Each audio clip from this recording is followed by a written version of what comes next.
जज साहब, संजय राय से तुम पर लगाए गए सभी आरोप जैसे कि बलात्कार और हत्या के आरोप साबित हो चुके हैं। इसलिए तुमको आजीवन कारावास की सजा सुनाई जाती है।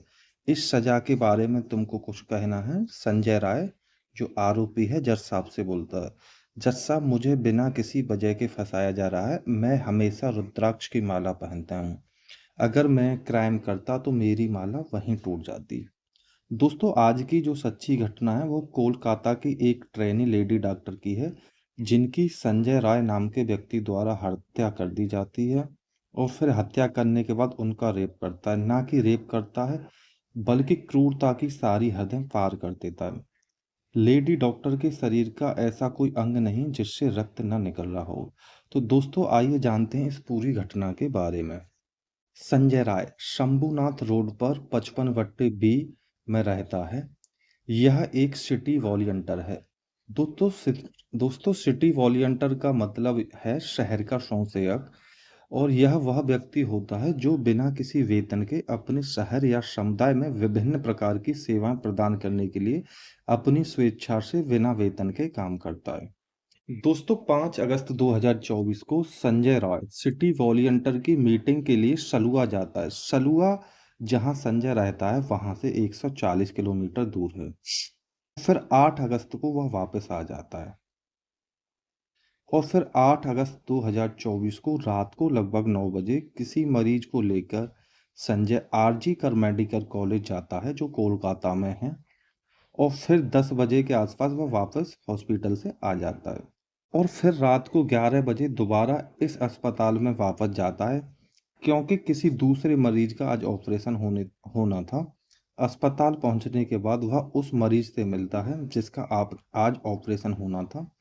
मरीज से मिलने के बाद वह अस्पताल के बाहर टहलने लगता है।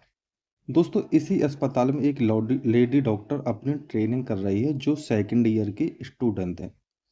रात को लगभग 10:30 बजे वह अपने माता पिता से बात करती है और बोलती है कि मैं अभी हॉस्पिटल में एक चक्कर लगा के आती हूँ।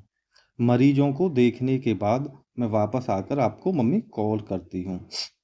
वह लगभग 11:30 बजे वापस आती है और वापस आने के बाद वह अपने जो 2 जूनियर के साथ में खाना खाने लग जाती है।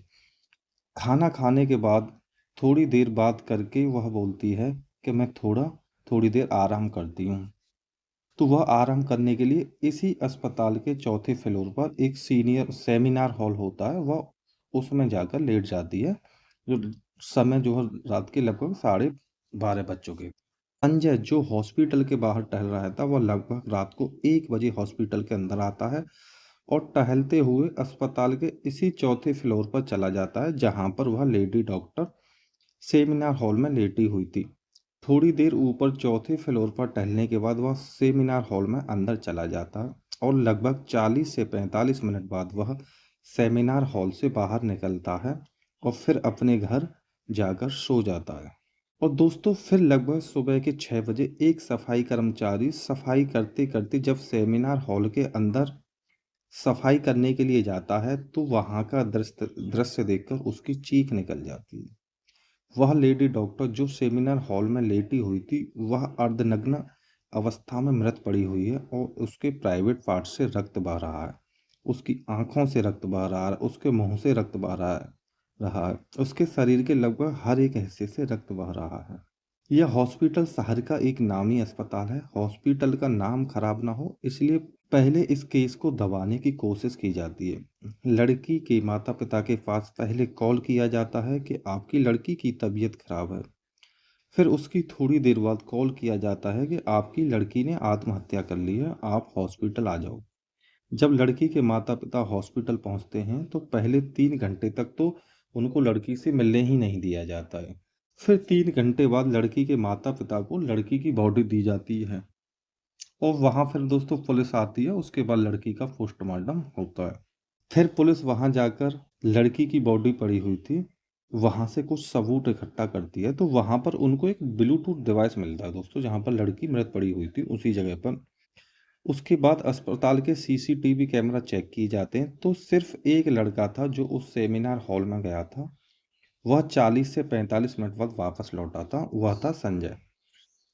संजय, जिसने रात को ही सारे सबूत मिटाने की कोशिश की थी, उसने घर जाते ही सबसे पहले अपने कपड़े चेंज किए थे और सुबह फिर पुलिस जब उसको बुलाती है तो वो कपड़े चेंज करके आता है, लेकिन उसने जो जूते पहन रखे थे उसके जूते पर लड़की के रक्त के निशान दिखाई देते हैं और वो वहां पर ब्लूटूथ डिवाइस एक मिला था, वह भी उसी का निकलता है, जिसके आधार पर उसकी गिरफ्तारी हो जाती है। जब पुलिस संजय से पूछती है कि उसने उस लेडी डॉक्टर को क्यों मारा, तब संजय बताता है कि वह मारना नहीं चाहता था, वो तो सिर्फ उसका रेप करना चाहता था, लेकिन जब वह उसका रेप करने की कोशिश कर रहा था तो वह लड़की उसका विरोध कर रही थी, इसलिए उसने उस लेडी डॉक्टर को सर को पहले दीवार में मारा और फिर गला दबाकर उसको मार दिया। और उसने गला इतनी देर तक दबा रखा कि पोस्टमार्टम में उसके गले की हड्डी टूटी हुई निकली थी और जब वह मर गई तो उसके बाद उसने उसका बलात्कार किया। संजय के बारे में जब जानकारी निकालते हैं, उससे पता चलता है कि संजय की पहले 4 शादियां हो चुकी थीं, जिसमें से उसकी 3 बीवियां उसको छोड़कर जा चुकी थीं और चौथी बीवी किसी कारणवश उसकी मृत्यु हो चुकी थी, किसी बीमारी के कारण। और दोस्तों, संजय को जो है पॉर्न वीडियो देखने की बहुत बुरी आदत थी और वह जो पॉर्न वीडियो में देखता था वही सब कुछ अपनी बीवियों से करने को बोलता था या उनके साथ करता था, जिस कारण उसकी बीवियां उसको छोड़कर जा चुकी थी। और फिर यह केस इतना हाईलाइट हो जाता है कि जगह जगह देश में प्रोटेस्ट होने लगते हैं कि संजय को फांसी दो, फांसी दो, फांसी दो।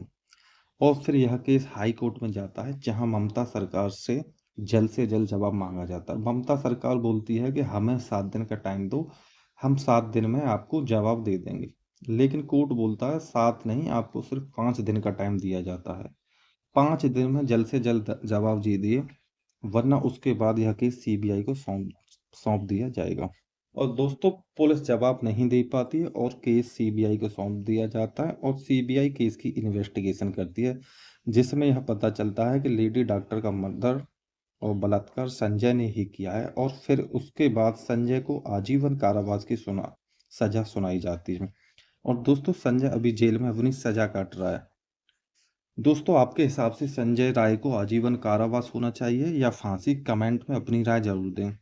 क्योंकि दोस्तों, आपने यह वीडियो पूरा देखा, इसका मतलब आप सच्ची घटनाओं के बारे में जानकारी में रुचि रखते हैं। तो दोस्तों, इस चैनल पर आपको जितनी भी वीडियो मिलेंगी वो सच्ची घटनाओं पर आधारित ही मिलेंगी। इसलिए दोस्तों, चैनल को सब्सक्राइब करके बेल आइकन को दबा लेना, जिससे कि आपको आने वाली वीडियो का नोटिफिकेशन मिलता रहे।